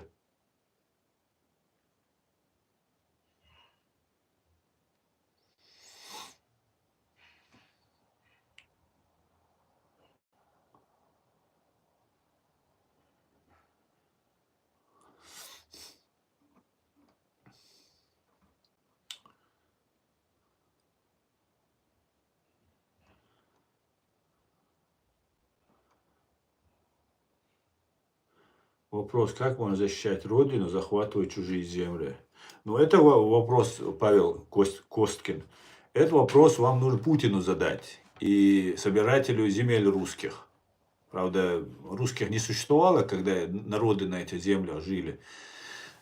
Ну, ему вопрос. Алейксалам, Мабав, Азоро, алейксалам. Золкин, уголовник и подонок. Абсолютно 100%. Но почему-то на украинском канале очень много таких появляется, что меня наводит на подозрение. Так, ты что несешь? Продался Америке. Я хочу всем, кто меня слышал ранее, я кепку одел не потому, что я продался Америке и сзади у меня висит американский флаг. Ни в коем случае. Я абсолютно независимый человек. Все, что я сейчас говорил, это чисто мое мнение. Ни Америка, ни Ичкерия, ни президиум правительства Чеченской Республики, ни Соединенные Штаты Америки, ни кто-либо на этой земле не вынуждает меня это говорить, не платит мне, я не получаю ни от кого денег, что вы понимали. Это мое личное наблюдение, и все зрители, все мои подписчики, которые уже 5 лет наблюдают за мной, более 5 лет я веду вот этот канал, знают, что я ни от кого денег не получаю, не был засвечен, по крайней мере, ни от кого, что платили мне деньги, чтобы я сказал это, сделал то, получал зарплату или нет. Поэтому это мнение правозащитника, независимого человека, проживающего в Германии, рядового гражданина Чеченской Республики Ичкерия. Москва слезам не верит, Москва кровушки жаждет. Абсолютно, Виталий, абсолютно. Ичкерия будет свободна, иншаллах. Дайл муланат, цаши куяц. Шамиль еще 300 лет тому назад бил москалей. Совершенно верно, Иван, совершенно верно. Так, здравствуйте, как дела у ваших хозяев, американцев? Ну, ты как специалист в области по хозяевам, наверное, да, считаешь? У меня нет хозяев.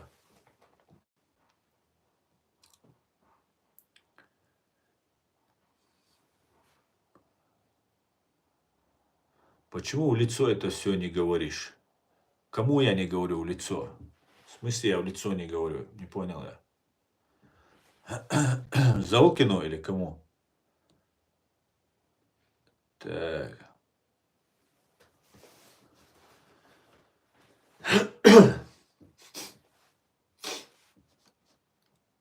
Боже, храни Америку и статую свободы. Ein Summer Wolf. Аминь, аминь. О Аллах, благослови Америку. И дай ей сил и мудрости, чтобы она выручила и вытащила наш чеченский народ из той ситуации, в которой мы оказались. Благодаря всему миру мы оказались в этой ситуации. Но я думаю, все будет Ичкерия, Дал-Мула. И я вам не говорил еще, наверное, или уже, в некоторых стримах я уже об этом говорил. Следующим президентом будет Дональд Трамп. Дональд Трамп. Это уже чисто, у меня нет никакого инсайда, там на самом деле демократия, но я верю, что будет следующим президентом Дональд Трамп. И я поддерживаю Дональда Трампа. Дурни, рабы, они не могут понять, что бывают без хозяина. Абсолютно, Баванятка, рад вас приветствовать. Живе Беларусь. Абсолютно так, абсолютно так. Я хоть и с Украины, но Золкину никогда не доверял, продажный он.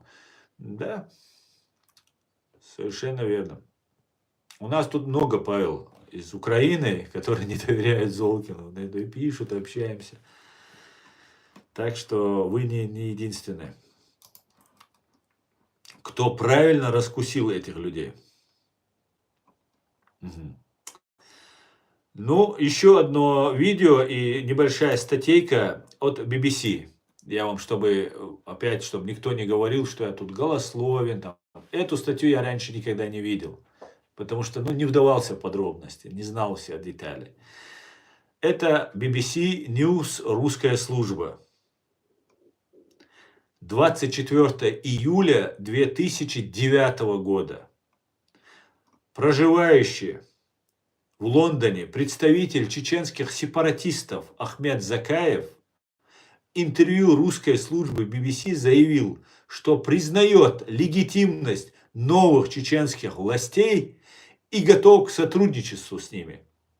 Закаев положительно оценил деятельность правительства президента Чечни Рамзана Кадырова.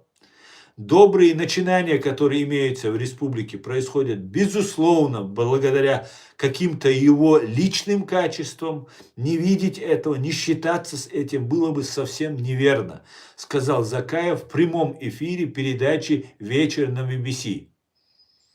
Я думаю, что когда Рамзан Кадыров сделал заявление о необходимости политической нормализации, это было обдуманное и решение зрелого политика, а не человека, который наобум хочет взять и решить все проблемы, добавил он. Добрые начинания. Это заявление было сделано после двухдневных переговоров Закаева с председателем парламента Духвахой Абдурахмановой в пятницу в Осло. Вот такой вот деятель, которого вы, украинцы, себе заманили. Дональд Трамп, американский ковбой, Виктор Швенцер. Возможно. Но, кстати говоря, у него немецкие корни, у Дональда Трампа.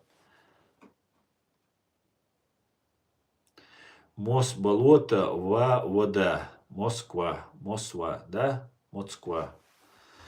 Болоты. Трамп дружит же с русскими. Нет, не дружит он с русскими. Это намного все сложнее и больше Амиров, чем нам все это преподносит. Не так это все. Кстати говоря, наш президиум правительства тоже не против, чтобы поддерживать Аяда Идигова. Хотя, конечно же, как официальная власть, они не имеют права вмешиваться в внутренние дела Америки, поэтому свое мнение они оставляют при себе и готовы сотрудничать с любой властью. Но то, что Трампа я поддерживаю, я с Аядом разговаривал во время стрима, вы все видели, это абсолютно не против линии нашего президиума, нашей власти. Если бы что-то было бы такое, то, поверьте, они бы мне первыми сказали бы: Аслан, это нам не подходит, потому что связано с Россией.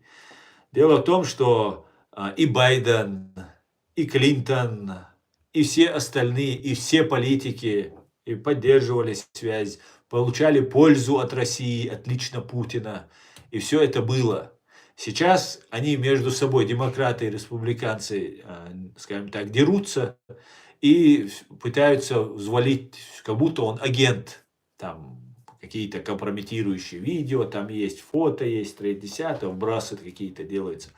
Сейчас не компрометирующие фото, не компрометирующие видео, во-первых, никого не скомпрометирует, потому что сейчас любая подделка есть.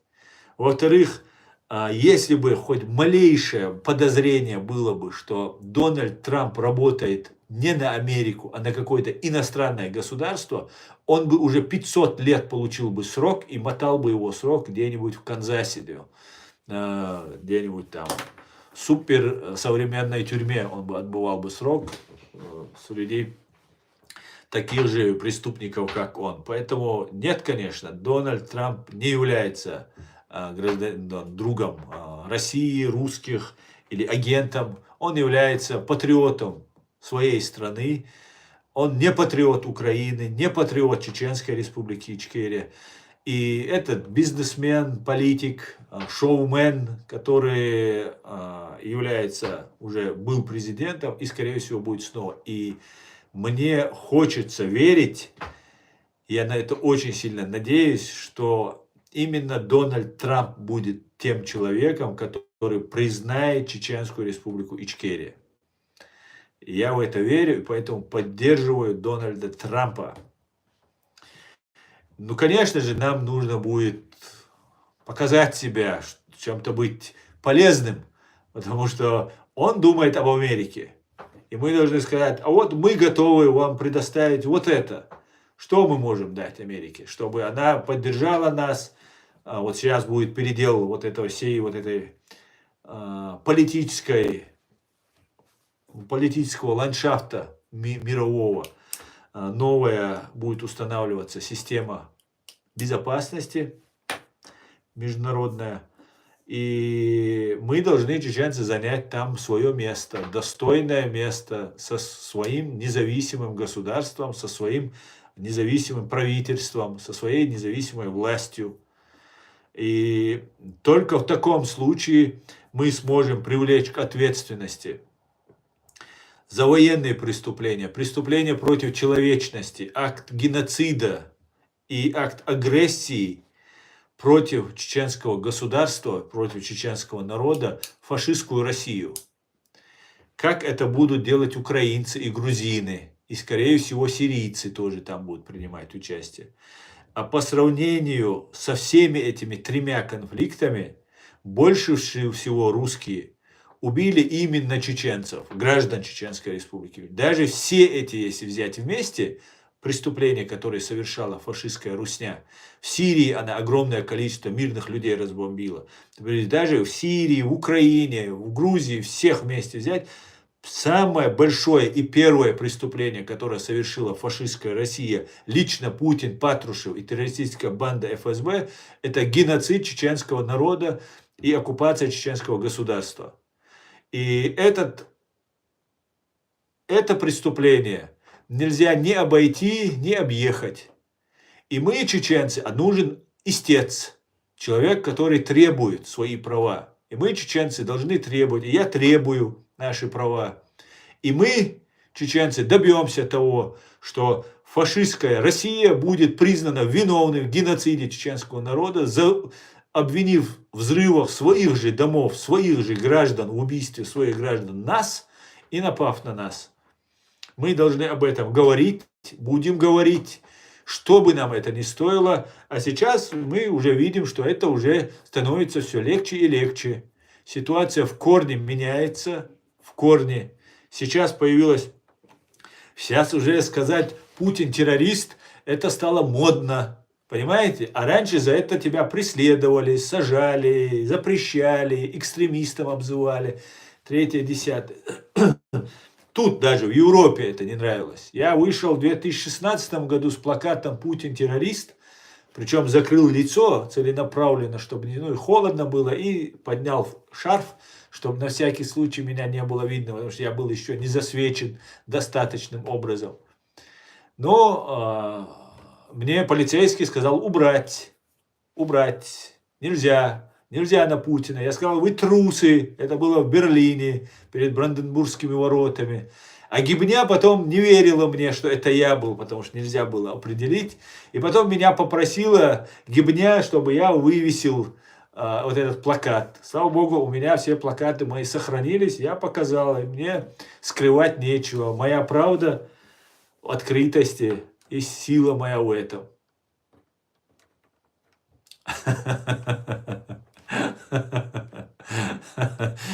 Амиров, нам нечего дать Америке, кроме обещаний не нападать на них.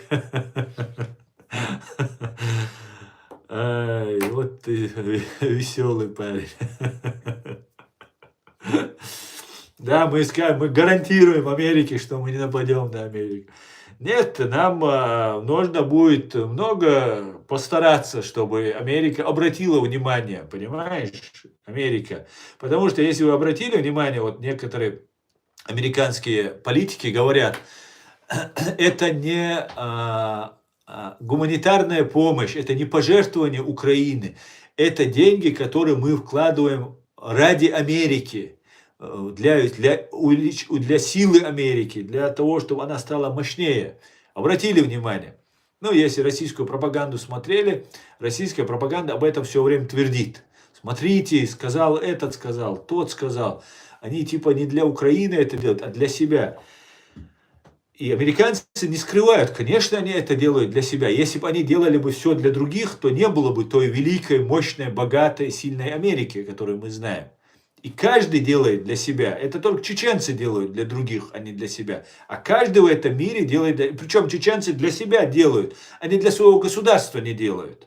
Понимаете, для себя каждый тоже чеченец делает. Он еду у своего ребенка не отбирает и не несет соседнему ребенку накормить его.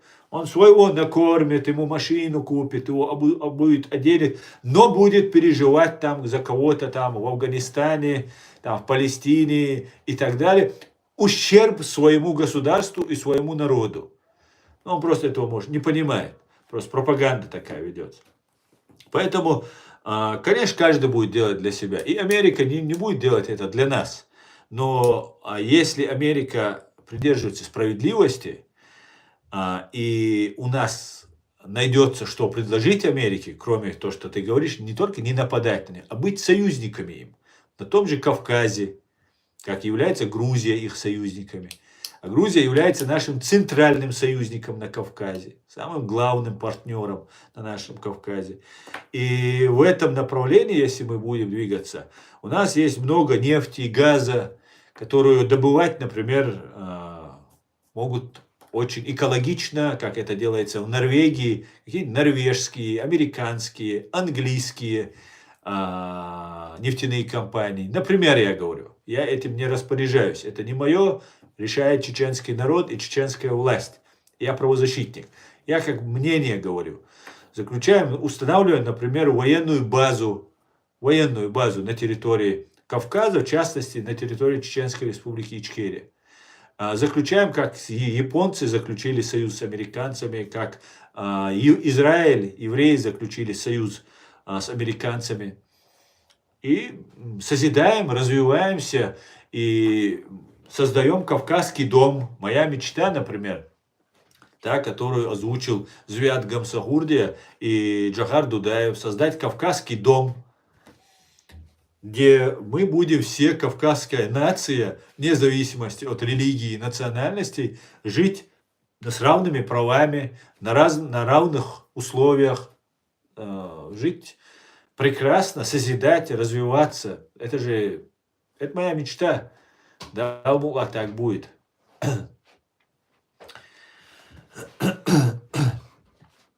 Так, добрый вечер всем, кроме рашистов. В Трампе были подписи минские.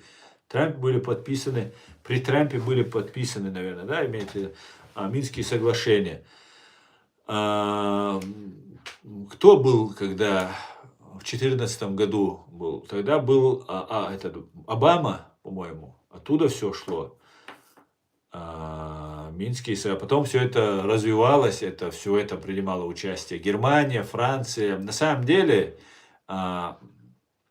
наверное, меня Германия депортирует скоро, но нужно признать, что Германия, Франция являлись ключевым союзником фашистской России, террористической бандой ФСБ, Штази, которые, по всей видимости, их отголоски, их агентура здесь осталась. Она очень много проделала работы для того, чтобы Германия всячески сотрудничала с Россией. Да, за это получала Германия дешевый газ. Экономика Германии росла очень хорошо. Хотя сейчас денег и так море просто у немцев, девать просто некуда. И сейчас на восстановление Украины будут выделяться миллиарды и миллиарды. Но нужно признать, что Германия и Франция вместе с Россией вела хитрые игры по тому, чтобы захватить контроль над Евросоюзом, на мой взгляд.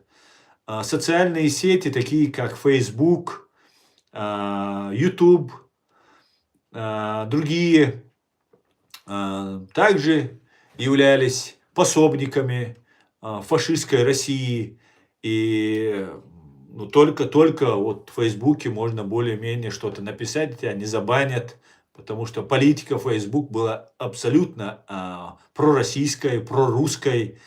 И таких вещей очень много, если вспоминать и говорить. Поэтому я надеюсь, что эти люди исправятся, а кто непосредственно повинен в крови, будет привлечен к ответственности. Хотя западных политиков и разных представителей я лично, публично пообещал, что я преследовать этих людей не буду. Если сейчас они не будут опять пропутинскую, античеченскую, антиукраинскую деятельность вести, я этих людей преследовать, упоминать фамилии их не собираюсь. Потому что они пусть несут перед Богом ответственность и так далее. Чеченская республика Ичкерия должна быть деоккупирована, и преступники, совершившие геноцид чеченского народа, должны понести, россияне, должны понести ответственность. Также, если начать говорить дальше, продолжать, то нужно учитывать, что СБУ Украины также принимала участие в геноциде чеченского народа. Украинцы принимали участие в войне против чеченского народа и государства, как сейчас это делают кадыровцы. Но если кадыровцы сейчас, или российские вот эти чеченские лица чеченской национальности, граждане России, если они будут нести ответственность перед Украиной, то у меня возникнет вопрос, а должны ли украинцы нести ответственность за геноцид, который Россия совершала в Чечне, и они в этом принимали участие? И я на это отвечаю «да». И если европейские страны и другие я не собираюсь преследовать, а все, кто из постсоветских пространств, будь то это наши соседи, будь то это украинцы, белорусы, казахи или кто-либо другой, их я буду преследовать. Постсоветское пространство, все знали, что такое КГБ, и служили, и знали, что чеченцы борются за свою свободу и так далее, и тому подобное. Поэтому непосредственно, кто принимал участие в войне против чеченского народа, они должны понести наказание, будь то граждане Украины, или граждане Беларуси, или любой другой постсоветской страны. Как-то так, мое мнение вот на этом основано. Так, давайте дальше. У чеченцев большое сердце. Спасибо, Виктор, спасибо. Долой Российскую империю и ее террористическую организацию НКВД, КГБ, ФСБ, ГРУ. Да, та страна, которая примет и реализует закон о люстрации, та будет воистине суверенной. Совершенно верно, Ливан, абсолютно так. И если получится, не получится просто, не может это, в Украине зачистить связи с КГБ, СССР, с ФСБ, то это можно будет сделать и в России. Потому что 40%, и как говорит Калугин, центральным пунктом являлась Украина, и 40% еще с советских времен отдавалось предпочтение именно украинцам и Украине. Потому что Украина нужно было держать вот под пятой России, и для этого все применялось. Вот эти все силы КГБ бросались на Украину. на то, чтобы ее подчинить. И если, и если это удастся сделать в Украине, то это обязательно удастся сделать и в России. И вот тогда русские и Россия станут свободными. Когда будет суд над террористической бандой ФСБ, иллюстрация всех, кто сотрудничал с ними, работал, был действующим офицером или кем-то и так далее. Вот тогда, да, заживем. И я убежден, я уверен, сейчас украинцы, простой народ Украины, раньше власть СБУ, там все они там крутые были, такие пальцы веером, у них все было. А теперь пальцы веером могут быть у украинских военнослужащих, украинской армии, потому что эти люди уже имеют и силу, и опыт, и знания. И я очень надеюсь, что они будут той силой, которая зачистит. А чтобы был ориентир, чтобы как-то влево-вправо не уйти. Есть, конечно же, Соединенные Штаты Америки, есть Великобритания с самой мощной разведкой в мире, которые будут помогать украинцам, я надеюсь, потому что за последние 100 лет, как известно, англо-американцы никогда не проигрывали войны, понимаете? За последние 100 лет. И сейчас, если они выигрывают на поле боя, украинцы выигрывают, но все же и разведка, и много чего, помощь идет от западных союзников, западных партнеров Украины. И я надеюсь, что именно и зачистки вот эти наследия КГБ СССР из Украины произойдет, и будет сделано все отлично. Я на это очень сильно рассчитываю и очень надеюсь. В противном случае не будет никогда Украина свободной, никакой победы не будет, будет просто затирание, как плесени, штукатуркой, которая снова вылезет, и опять Украина окажется у разбитого корыта и без свободного общества, независимого свободного общества. Я верю в вас, украинцы, и целиком с вами.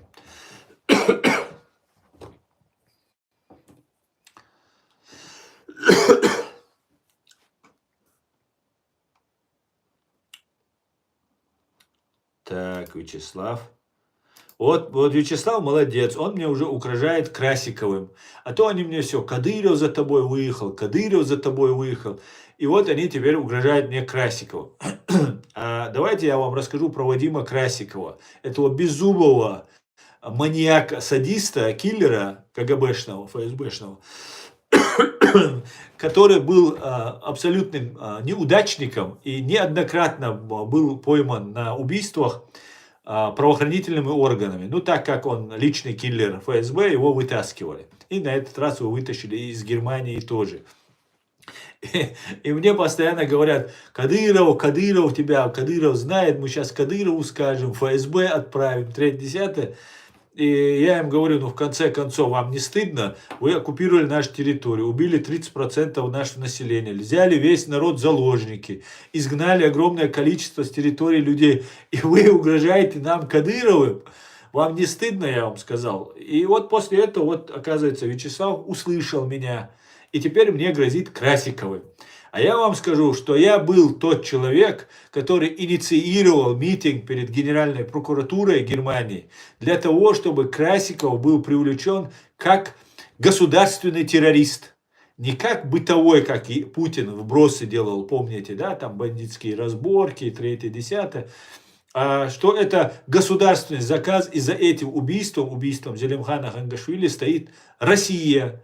А здесь в Германии 3 недели, по-моему, было дело подвешено, не передавали ни в обычную прокуратуру, ни в генеральную, не знали, что решать, потому что если передавать в генеральную прокуратуру, то в таком случае нужно Россию признавать страной-террористом, заказчиком вот этого убийства, политически мотивированного преступления.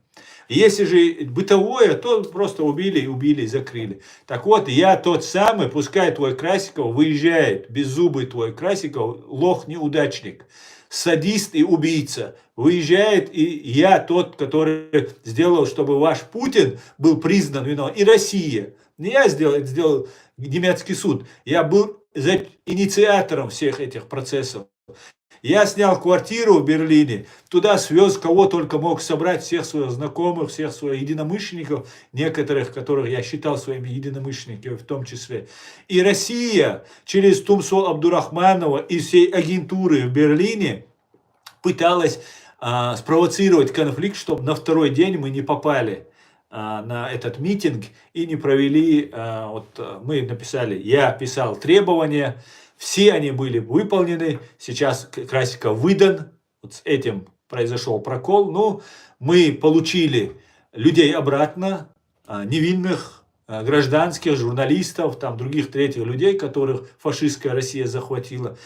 Но при всем при этом этот беззубый киллер-неудачник, ну, максимум проживет еще 10-20 лет где-то там, бухая где-то под забором там, потому что его психика ненормальная, он для общества представляет угрозу полностью просто. И все, вот все, что было, короче, с Красиковым, какой с него толк. Таких киллеров, как Красиков, у вас здесь огромное количество, огромное здесь, в Германии, я знаю, что они у вас есть. Поэтому ни Красиковы, ни Масиковы, это так, если ты меня решил попугать Красиковым, я тебе даю и Красикову, даю и вашей России, они и так, правда, ФСБ ваши, и ГРУ знают, что это я был инициатором вот этих всех процессов, и что я тот, кто добился того, чтобы один из тех, кто добился того, чтобы ваша фашистская русня была признана немецким, берлинским земельным судом страной, совершившим политическое убийство, то есть террористический акт. Так что все нормально, Дион.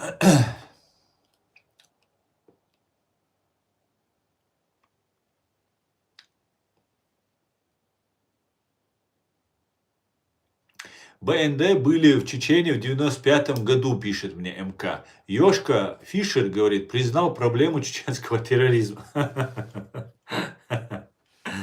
И вели себя немцы в свое время очень подло, потому что много нас повесили за газы, грелись, заправлялись чеченской кровью. БНД недавно только появилась. Вообще-то у немцев после Второй мировой войны не было внешней разведки. Нельзя им было иметь ни армию внешнюю наступательную, нельзя было иметь ни БНД. БНД появилась несколько лет назад только, может 10 лет назад, может 5 лет назад, не знаю я точно. Но факт то, что в 95 году БНД не существовало, Google тебе в помощь.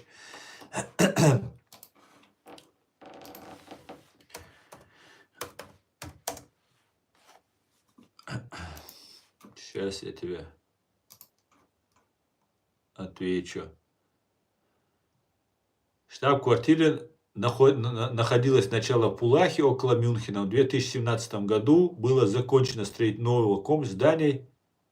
Бюджет засекречен. Так, подожди. В 56-м она создана была. БНД существовала. Это армия, значит, не существовала. Все, значит.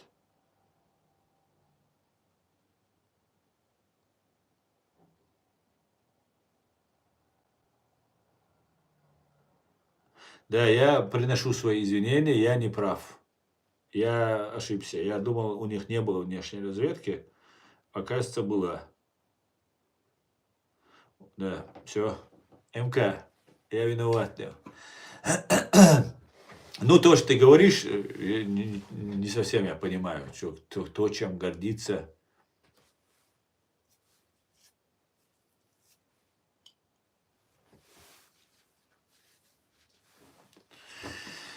Так. Чем гордится чеченский народ, говорит.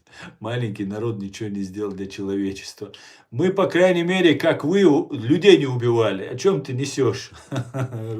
Мы гордимся то, что не покорились вот абсолютному, беспримесному, фашистскому русизму. Понимаешь?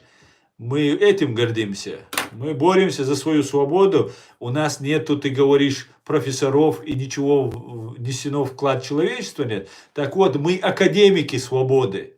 У нас Джахар Дудаев академик свободы. Абдурахман Автарханов академик свободы. Аят Идигов академик свободы. И огромное количество таких людей, которые есть, и которые весь мир смотрит. Некоторым даже бывает, знаешь, неудобно ссылаться на нас, и у нас вот эту нашу борьбу, вот эту всю немножко плагиатничают и себе присваивают или пользуются плодами вот борьбы нашего народа для достижения свободы своих народов. Хотя некоторые не всегда это афишируют, но многие и афишируют, и говорят, и пишут, и так далее. Поэтому мы дали миру, человечеству на протяжении последних 4 веков маяк надежды на свободу.